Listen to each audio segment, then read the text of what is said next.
Visit वीज़े में किसी भी मुल्क में जाना हो तो कौन सा ऐसा मुल्क है जहां पर वीज़ा मैं कहूँ कि चुटकी बजाओ तो वीज़ा लग जाए। कनाडा ने अब एक बड़ी रिलीफ किया हुआ है, वीज़ास बहुत ज़्यादा दे रहे हैं। स्कॉलरशिप लेनी है तो वो अमेरिका देता है, ऑस्ट्रेलिया नहीं दे रहा। इसके अलावा यूके में भी अपॉर्चुनिटी है। आजकल उम्रा बहुत इजी हो गया हुआ है। आप जस्ट आपने पासपोर्ट की कॉपी देनी है जस्ट, और पासपोर्ट साइज एक फोटो कॉपी, फोटो उसमें जो वाइट बैकग्राउंड। वीज़ा जो है वो 3 महीने वैलिड होगा, 90 डेज, और उसमें आप महीना रह सकते हैं, लेकिन महीने से ज्यादा भी रह सकते हैं। पासपोर्ट एक्सपायर हो गया वो तो इशू कोई नहीं है, पासपोर्ट नया बन जाता है। अच्छा। लेकिन वीजा एक्सपायर हो गया 20 दिसंबर को तो फिर से कोई वो नहीं है, फिर आपको फिर नया वीजा अप्लाई करना पड़ेगा। आपने उम्रे के लिए जाना हो, अमेरिका जाना हो, यूरोप जाना हो, दुबई जाना हो, आप $4000 लेके जा सकते हैं पर पर्सन, और फैमिली को 2 दफा साल में अलाउ है। देखिए मेन जो वीजे हैं, पहला बताता हूँ आपको, विजिट वीजा है। विजिट वीजा के लिए रिक्वायरमेंट सेम है जो कि पूरी दुनिया के लिए। विजिट वीजे में जाके आप वहाँ पे काम नहीं कर सकते, आपको काम अलाउ नहीं है। बैचलर्स जो लोग गए होते हैं जो कि इलीगल हो जाते हैं, वो वहाँ पे शादी कर लें तो वो लीगल हो जाते हैं। जर्मनी, फ्रांस में मुश्किल है, जो बड़े मुल्क है स्कैंडिनेवियन में मुश्किल है, जिसमें नॉर्वे, स्वीडन, डेनमार्क आता है। अस्सलाम वालेकुम, जो डेली धरती के साथ मैं आपका मेज़बान फ़हाद हसन। नाज़रीन, इस वक्त मैं एक ऐसे ट्रैवल एजेंट के पास मौजूद हूँ जिनका नाम मसूद मिर्ज़ा नाम है और लेट्स ट्रैवल एंड टूर के नाम से ये एजेंसी चला रहे हैं और एक इदारा चला रहे हैं। नाज़रीन, इनके पास एक ऐसा टॉपिक लेकर हाजिर हुए हैं कि अक्सर व बेशतर पाकिस्तानी हज व उम्रा की अदायगी के लिए जाते हैं और वहाँ पर उनको किसी न किसी फ्रॉड का शिकार बनाया जाता है और वहाँ पर बहुत ज़्यादा मसले मसाइल कहकर इनको 3 स्टार 4 स्टार कहकर वहाँ पर भेजा जाता है, लेकिन वहाँ पर इनको 2 स्टार होटल दे दिया जाता है। और इनसे ये भी जानेंगे कि पाकिस्तानी जो यूरोप कंट्रीज़ में जाना चाहते हैं कम पैसों में किस ममालिक में जा सकते हैं, विजिट वीज़े में कैसे जा सकते हैं, और ख़ास तौर पर वीज़े में नाज़रीन जो रिजेक्शन आती हैं इसकी क्या वजूहत है, ये भी जानेंगे मसूद साहब से। अस्सलाम वालेकुम सर। वालेकुम जी, सर क्या हाल कैसे है? हैं? ठीक है, खैरियत से। अल्हम्दुलिल्लाह ठीक ठाक। आप बताएं कैसे आप? बिल्कुल, अल्लाह का शुक्र है। जो आपने पूछा उम्रे के बारे में, आजकल उम्रा बहुत इजी हो गया हुआ है। पहले तो आपको पासपोर्ट देना पड़ता था, चीज़ें सारी आपको देनी पड़ती थी और वो एम्बेसी भेजते थे हम, और उसमें 15 दिन का प्रोसीजर होता था। आप जस्ट आपने पासपोर्ट की कॉपी देनी है जस्ट, और पासपोर्ट साइज़ एक फ़ोटो कॉपी, फ़ोटो उसमें जो वाइट बैकग्राउंड, और वो खाली मेल हो फीमेल हो, उसमें कोई रिस्ट्रिक्शन नहीं है मैरम की। अब आप आज हमें देंगे और हम आज शाम को या कल सुबह को वीज़ा दे देंगे, और वीज़ा जो है वो 3 महीने वैलिड होगा, 90 डेज़, और उसमें आप महीना रह सकते हैं, लेकिन महीने से ज़्यादा भी रह सकते हैं। फॉर एग्जांपल आप कह रहे हैं कि हमें 3 महीने रहना, 3 महीने भी रह सकते हैं, 90 डेज़। और 90 डेज़ के अंदर जब आप लैंड करेंगे तो 90 डेज़ शुरू होंगे, उसमें ये चीज़ें, और कोई महरम की ज़रूरत नहीं है। और जहाँ तक रह गया आपका ये 4-5 स्टार में, तो फ्रॉड नहीं है, क्योंकि 4-5 में आपको जो दिया जाता है चीज़ें वो सारी मतलब बिल्कुल ऑपोजिट, हरम के बिल्कुल ऑपोजिट है। क्लॉक टावर के अंदर हैं, मतलब साथ बिल्कुल साथ हैं सारे।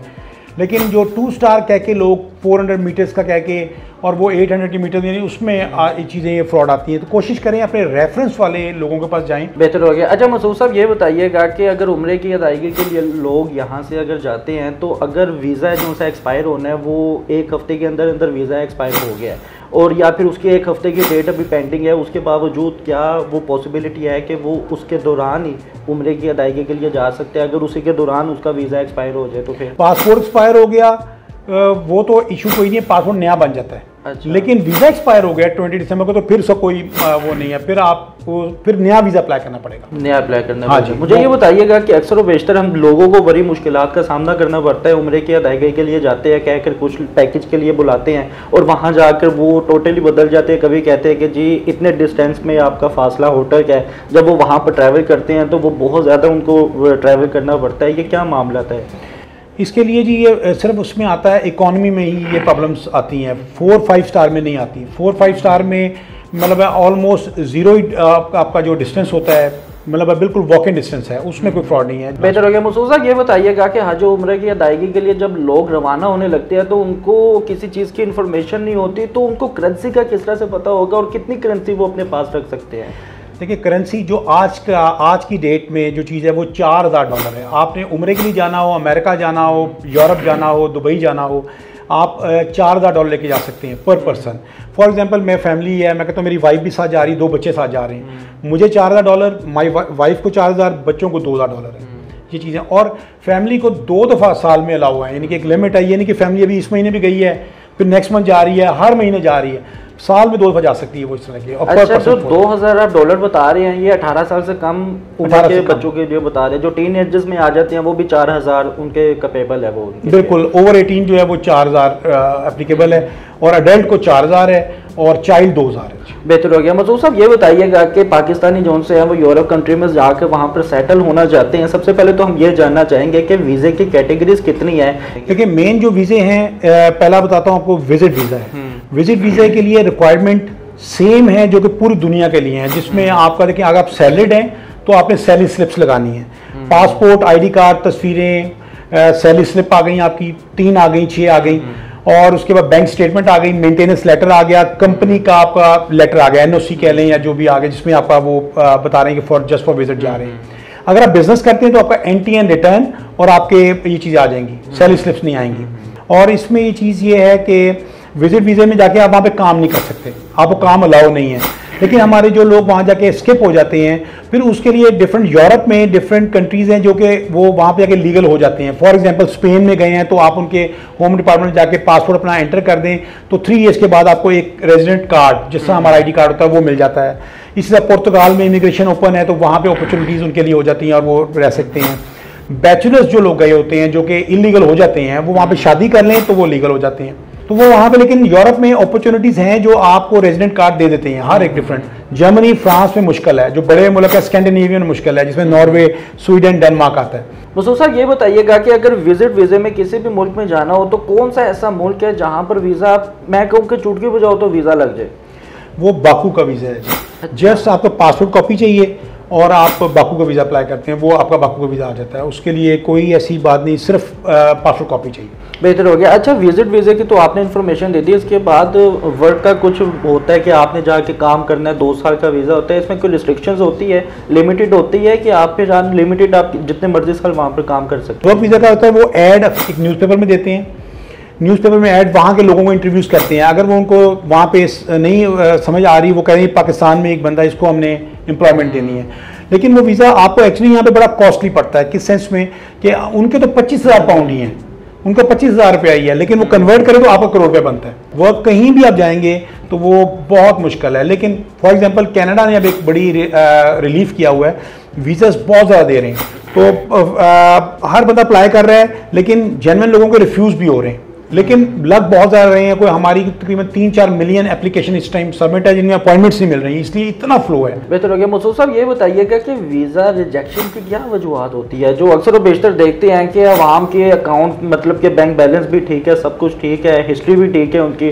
टूर की हिस्ट्री भी ठीक है, लेकिन वो रिजेक्ट हो जाते हैं, और एक आम बंदा जब अप्लाई करता है वो सिलेक्ट हो जाता है। ये क्या वजूहत है ताकि लोग इस चीज़ पर एहतियात करें? जिसने भी वीज़ा अप्लाई करना है वो कहीं का भी हो, ट्रैवल हिस्ट्री पहले बनाएं। ट्रैवल हिस्ट्री कैसे बनेगी? फॉर एग्जांपल मैंने अगर अमेरिका का वीज़ा अप्लाई करना है या कनाडा का करना है, तो मुझे पहले जो सिंपल वीज़ाज हैं वो ट्रैवल करना चाहिए, मतलब जिसमें फार ईस्ट आ जाता है। फार ईस्ट में आपका थाईलैंड, मलेशिया, सिंगापुर, एक ही टिकट में तीनों ट्रैवल हो जाते हैं। 2 दिन में 2-2 दिन में रहता हूँ तो मेरी कोई 12-13 स्टैंप्स आ जाती है। उसके बाद मैं दुबई, बड़ा ईजी है वीज़ा, फिर उसके बाद बाकू का वीज़ा बड़ा ईजी है, टर्की का वीज़ा उसका ईजी है, सारे मुल्क में फैल लेता हूँ जिसमें मैं 7-8 कंट्रीज हो जाती हैं। उसके बाद मैं अगर अमेरिका, कनाडा, UK या यूरोप अप्लाई करूँ तो वो ईजी है। ये टिप है कि पहले ट्रैवल हिस्ट्री जरूर बनाएं। मसूद साहब ये बताइएगा कि जो स्टडी वीज़े के लिए अगर पाकिस्तानी किसी भी दीगर ममालिक में जाना चाहते हैं तो क्या रिक्वायरमेंट्स हैं उनके लिए? स्कॉलरशिप लेनी है तो वो अमेरिका देता है, ऑस्ट्रेलिया नहीं दे रहा, अमेरिका स्कॉलरशिप देता है। और इसके अलावा UK में भी अपॉर्चुनिटी है। UK में अब उन्होंने बेसिकली आपका स्पाउस को उन्होंने अब से जो है ना वो ख़त्म कर दिया। बेहतर हो गया। मसूद साहब ये बताइएगा कि अक्सर व बेशतर हम देखते हैं कि आउट ऑफ कंट्री में हमारे जो से नौजवान है वो स्टडी वीज़े पे जाते हैं और वहाँ पर जाके वो स्टडी छोड़कर नौकरियों पर लग जाते हैं, और अक्सर व बेशतर ये भी केस सामने मंजर आम पर आते हैं कि उनको डिपोर्ट कर दिया जाता है। ये क्या वजूहत है?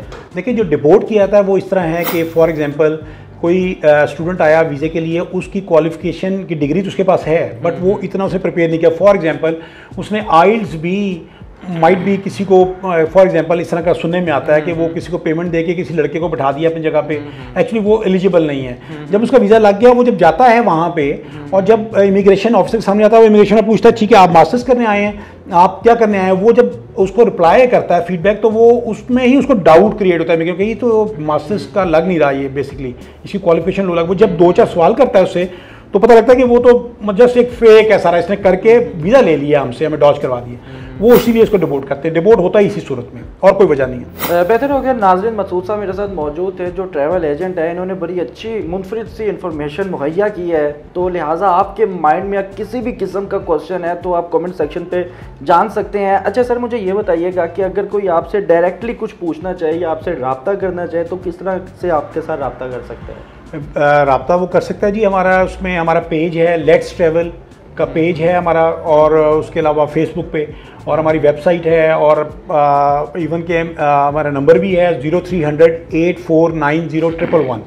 एनी टाइम आप उस पर कॉल करके ट्रैवलिंग से रिलेटेड आप पूरी दुनिया की इन्फॉर्मेशन ले सकते हैं। बेहतर हो गया। नाज़रीन, नीचे स्क्रीन पे आप इनकी इन्फॉर्मेशन भी देख रहे होंगे। अगर आपके माइंड में किसी भी तरह का कोई क्वेश्चन है या फिर किसी भी तरह का कोई डाउट है तो आप इनसे डायरेक्टली रब्ता भी कर सकते हैं। अगर आपको ये प्रोग्राम पसंद है तो कमेंट सेक्शन पर लाजमी बताइएगा, अपनी राय का इज़हार हमें भी दीजिएगा, और इसी के साथ अपने मेज़बान को इजाज़त दें। अल्लाह हाफिज़।